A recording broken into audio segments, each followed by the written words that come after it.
Capítulo 2. Das penas e gozos terrestres. Duração das penas futuras. Pergunta 1003. É arbitrária ou sujeita a uma lei qualquer a duração dos sofrimentos do culpado, na vida futura? Deus nunca obra caprichosamente tudo, no universo, se rege por leis, em que a sua sabedoria e a sua bondade se revelam. 1004. Em que se baseia a duração dos sofrimentos do culpado? No tempo necessário a que se melhore.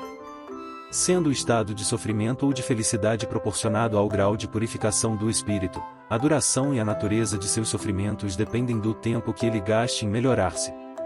À medida que progride e que os sentimentos se lhe depuram, seus sofrimentos diminuem e mudam de natureza.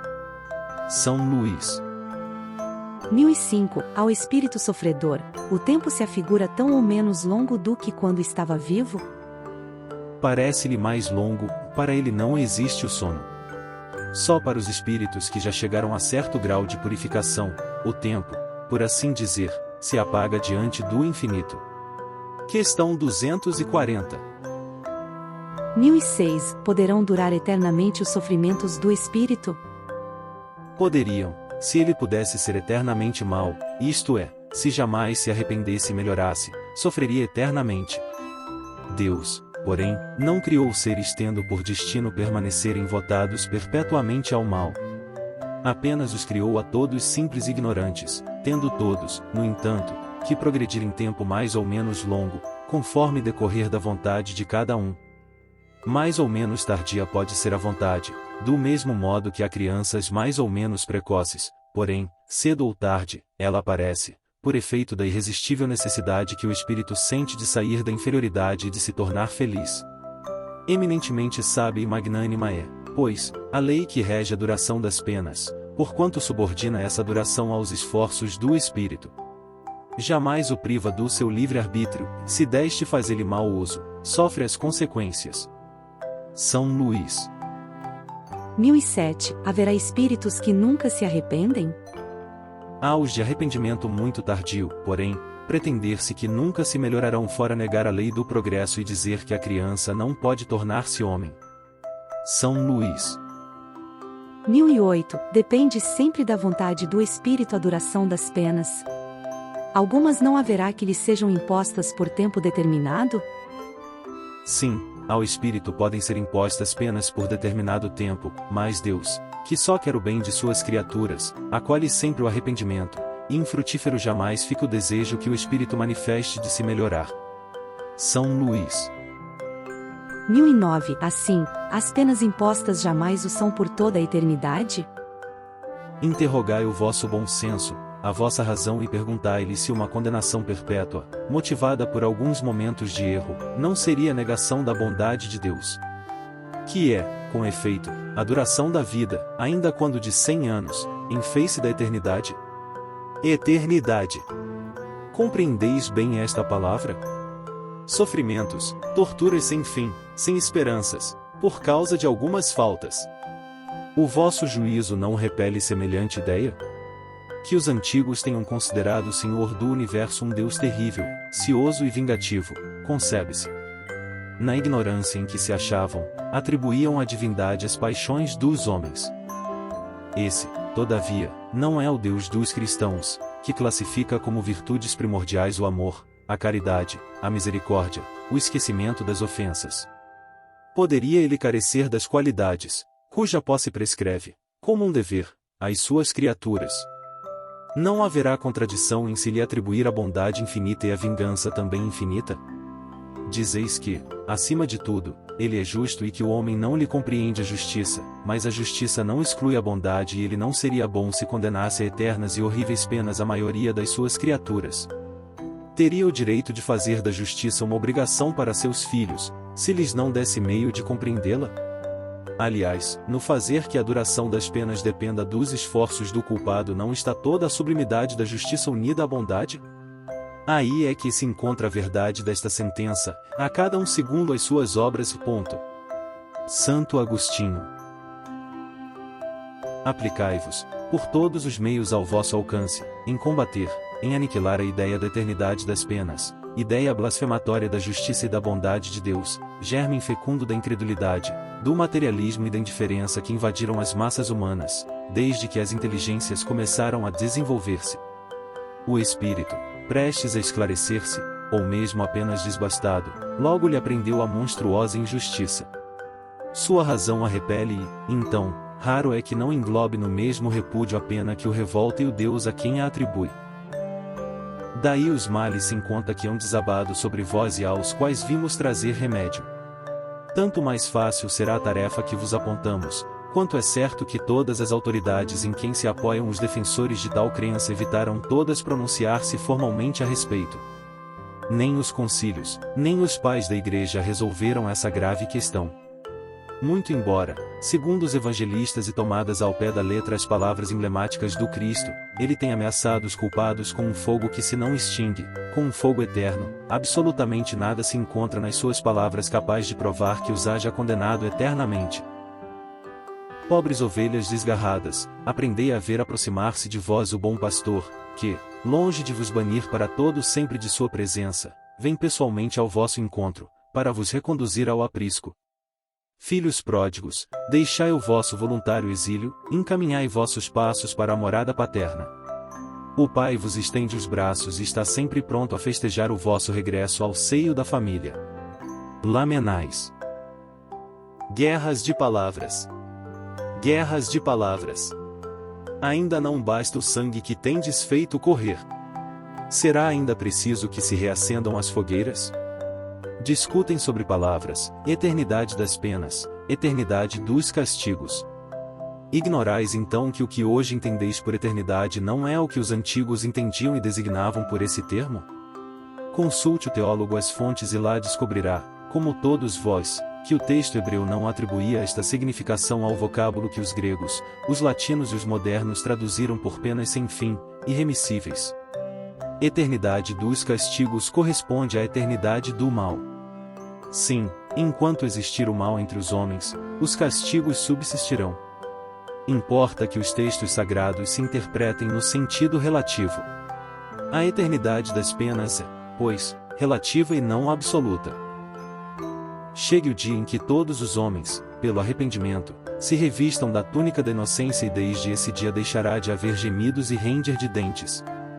Limitada tendes, é certo, a vossa razão humana, porém, tal como a tendes, ela é uma dádiva de Deus, e com o auxílio dessa razão, nenhum homem de boa fé haverá que de outra forma compreenda a eternidade dos castigos. Pois que, fora necessário admitir-se por eterno o mal, somente Deus é eterno e não poderia ter criado o mal eterno, do contrário, forçoso seria tirar-se-lhe o mais magnífico dos seus atributos, o soberano poder, porquanto não é soberanamente poderoso aquele que cria um elemento destruidor de suas obras. Humanidade. Humanidade. Não mergulhes mais os teus tristes olhares nas profundezas da terra, procurando aí os castigos. Chora, espera, espia e refugia-te na ideia de um Deus intrinsecamente bom, absolutamente poderoso, essencialmente justo. Platão. Gravitar para a unidade divina, eis o fim da humanidade. Para atingi-lo, 3 coisas são necessárias: a justiça, o amor e a ciência. 3 coisas lhe são opostas e contrárias: a ignorância, o ódio e a injustiça. Pois bem, digo-vos, em verdade, que mentis a estes princípios fundamentais, comprometendo a ideia de Deus, com o lhe exagerardes a severidade. Duplamente a comprometeis, deixando que no espírito da criatura penetre a suposição de que há nela mais clemência, mais virtude, amor e verdadeira justiça, do que atribuís ao ser infinito. Destruís mesmo a ideia do inferno, tornando-o ridículo e inadmissível às vossas crenças, como é aos vossos corações o horrendo espetáculo das execuções, das fogueiras e das torturas da Idade Média. Pois que, quando banida se acha para sempre das legislações humanas a era das cegas represálias, é que esperais mantê-la no ideal. Ó! Crede-me, irmãos em Deus e em Jesus Cristo, crede-me, ou vos resignais a deixar que pereçam nas vossas mãos todos os vossos dogmas, de preferência a que se modifiquem, ou, então, vivificai-os, abrindo-os aos benfazejos eflúvios que os bons, neste momento, derramam neles. A ideia do inferno, com as suas fornalhas ardentes, com as suas caldeiras a ferver, pôde ser tolerada, isto é, perdoável, num século de ferro, porém, no século XIX, não passa de vão fantasma, próprio, quando muito, para amedrontar criancinhas e inquiestas, crescendo um pouco, logo deixam de crer. Se persistirdes nessa mitologia aterradora, engendrareis a incredulidade, mãe de toda a desorganização social. Tremo, entrevendo toda uma ordem social abalada e a ruir sobre os seus fundamentos, por falta de sanção penal. Homens de fé ardente viva, vanguardeiros do dia da luz, mãos à obra, não para manter fábulas que envelheceram e se desacreditaram, mas para reavivar, revivificar a verdadeira sanção penal, sob formas condizentes com os vossos costumes, os vossos sentimentos e as luzes da vossa época. Quem é, com efeito, o culpado? É aquele que, por um desvio, por um falso movimento da alma, se afasta do objetivo da criação, que consiste no culto harmonioso do belo, do bem, idealizados pelo arquétipo humano, pelo homem-deus, por Jesus Cristo. Que é o castigo? A consequência natural, derivada desse falso movimento, uma certa soma de dores necessária a desgostá-lo da sua deformidade, pela experimentação do sofrimento. O castigo é o aguilhão que estimula a alma, pela amargura, a se dobrar sobre si mesma e a buscar o porto de salvação. O castigo só tem por fim a reabilitação, a redenção. Querê-lo eterno, por uma falta não eterna, é negar-lhe toda a razão de ser. Em verdade vos digo, cessai de pôr em paralelo, na sua eternidade, o bem, essência do Criador, com o mal, essência da criatura. Fora criar uma penalidade injustificável. Afirmai, ao contrário, o abrandamento gradual dos castigos e das penas pelas transmigrações e consagrareis a unidade divina, tendo unidos o sentimento e a razão. Paulo, apóstolo. Com o atrativo de recompensas e temor de castigos, procura-se estimular o homem para o bem e desviá-lo do mal. Se esses castigos, porém, lhe são apresentados de forma que a sua razão se recuse a admiti-los, nenhuma influência terão sobre ele. Longe disso, rejeitará tudo, a forma e o fundo. Se, ao contrário, lhe apresentarem o futuro de maneira lógica, ele não o repelirá. O Espiritismo lhe dá essa explicação. A doutrina da eternidade das penas, em sentido absoluto, faz do ente supremo um Deus implacável. Seria lógico dizer-se, de um soberano, que é muito bom, muito magnânimo, muito indulgente, que só quer a felicidade dos que o cercam, mas que ao mesmo tempo é cioso, vingativo, de inflexível rigor e que pune com o castigo extremo as 3/4 partes dos seus súditos, por uma ofensa ou uma infração de suas leis, mesmo quando praticada pelos que não as conheciam. Não haveria aí contradição? Ora, pode Deus ser menos bom do que o seria um homem? Outra contradição. Pois que Deus tudo sabe, sabia, ao criar uma alma, se esta viria a falir ou não. Ela, pois, desde a sua formação, foi destinada à desgraça eterna. Será isto possível, racional? Com a doutrina das penas relativas, tudo se justifica. Deus sabia, sem dúvida, que ela faliria, mas lhe deu meios de se instruir pela sua própria experiência, mediante suas próprias faltas.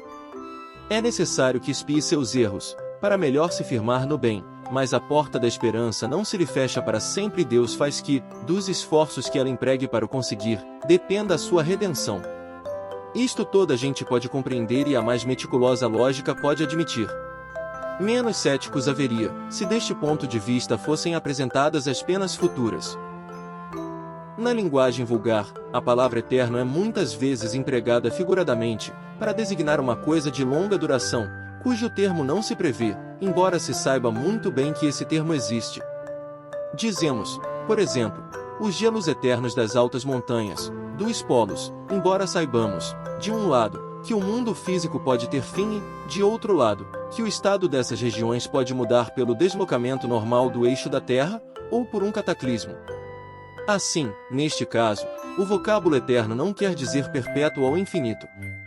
Quando sofremos de uma enfermidade duradoura, dizemos que o nosso mal é eterno. Que há, pois, de admirar em que espíritos que sofrem há anos, há séculos, há milênios mesmo, assim também se exprimam. Não esqueçamos, principalmente, que, não lhes permitindo a sua inferioridade divisar o ponto extremo do caminho, creem que terão de sofrer sempre, o que lhes é uma punição. Ademais, a doutrina do fogo material, das fornalhas e das torturas, tomadas ao tártaro do paganismo, está hoje completamente abandonada pela alta teologia e só nas escolas esses aterradores quadros alegóricos ainda são apresentados como verdades positivas, por alguns homens mais zelosos do que instruídos, que assim cometem grave erro, porquanto as imaginações juvenis, libertando-se dos terrores, poderão ir aumentar o número dos incrédulos. A teologia reconhece hoje que a palavra fogo é usada figuradamente e que se deve entender como significando fogo moral, questão 974. Os que têm acompanhado, como nós, as peripécias da vida e dos sofrimentos de além-túmulo, por meio das comunicações espíritas, hão podido convencer-se de que, por nada terem de material, eles não são menos pungentes. Mesmo relativamente à duração, alguns teólogos começam a admiti-la no sentido restritivo acima indicado e pensam que, com efeito, a palavra eterno se pode referir às penas em si mesmas, como consequência de uma lei imutável, e não à sua aplicação a cada indivíduo. No dia em que a religião admitir esta interpretação, assim como algumas outras também decorrentes do progresso das luzes, muitas ovelhas desgarradas reunirá.